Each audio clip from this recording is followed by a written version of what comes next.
Alright, we're going to talk about two types of sequences, arithmetic and geometric. And so we start with arithmetic, which means that we have basically a sequence is a list of numbers. They have to be consecutive, so they have to follow one after the other. And then arithmetic means there's a common difference.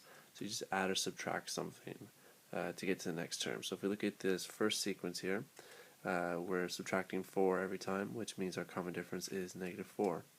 And we can describe the nth term, so that's a general term in our sequence, with a formula. And this is t sub n, so this is a general nth term. This is t sub 1, which is the first term. This is the term number that we're at, and this is our difference. And so really this is just the equation of a line. If you add or subtract common numbers between sequences, you're really just creating a line. And so we can use that down the road as we're looking for these formulas.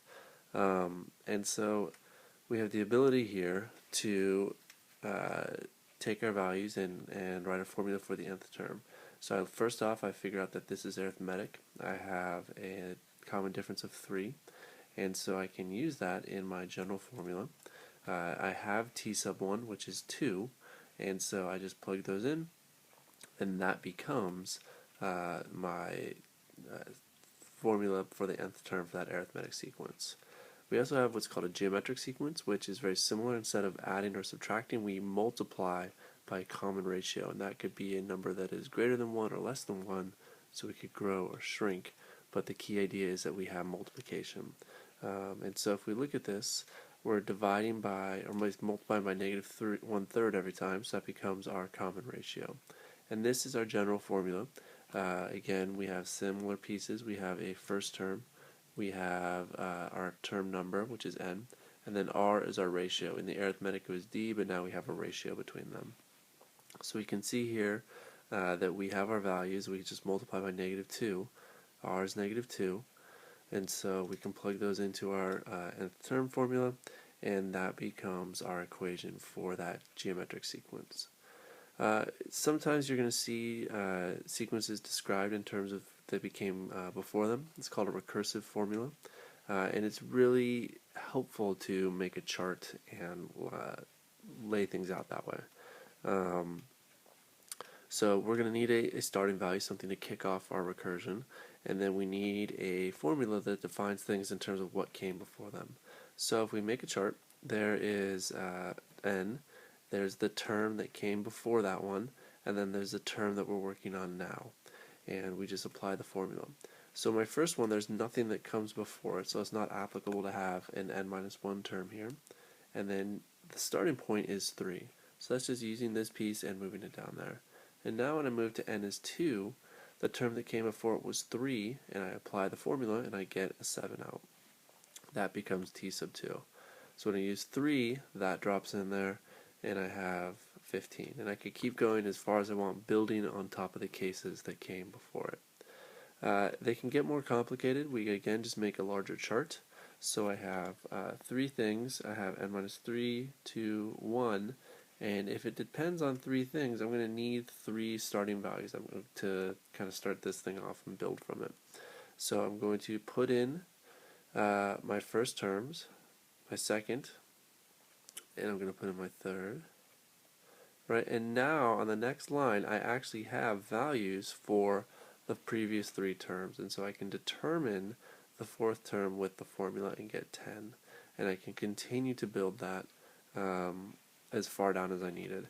So again, it's going to be easier if you are deliberate with a chart or a table, but just take your time and read and apply the formula that you have. Alright, and so let's say that we want to find a formula for a sequence. We don't necessarily know if it's arithmetic or geometric, and so we're going to try to take the information that we have and determine that. So I'm going to put the term numbers on it, 1, 2, 3, 4, 5, and then we can see that I'm adding 6, 8, 10, 12, so it's not arithmetic. And so if I want to figure out how this works, I can try to just break it apart into the n values. Is there a way that n can be used to solve this? Alright, well, if I see that that's n plus 2, I can start to look at my values for my chart. And I can again just kind of use my guess and check pieces. So if I look at again my term numbers and my values, I can again play with it and see how I can relate it to n.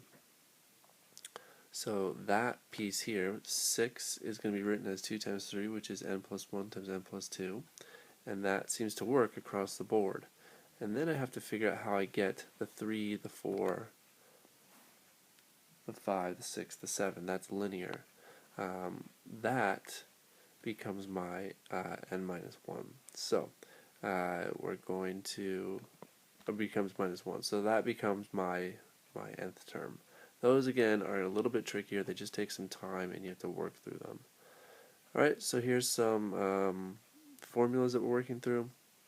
I have a difference of 3, so it's arithmetic, and so I can, and since I have the first term, I can write it, and the 10th term I just plug in 10 and I can go from there. For this one, I'm going to subtract 4, so d is negative 4, and then I see that I can again use my arithmetic terms, and then my 10th term I plug in 10 and get negative 37. This one I'm adding 6, and I can see that again it's arithmetic, and I'm going to find the 10th term. That should be pretty simple. If I have missing terms between sequences, I have a starting value and I have an end value, I know that I've added a difference there to get that point, and I know that that's 5 differences. So I know 18 plus 5 differences needs to be 78, which then can give me D, and then I can fill in the missing pieces and go from there to fill in all the values in between.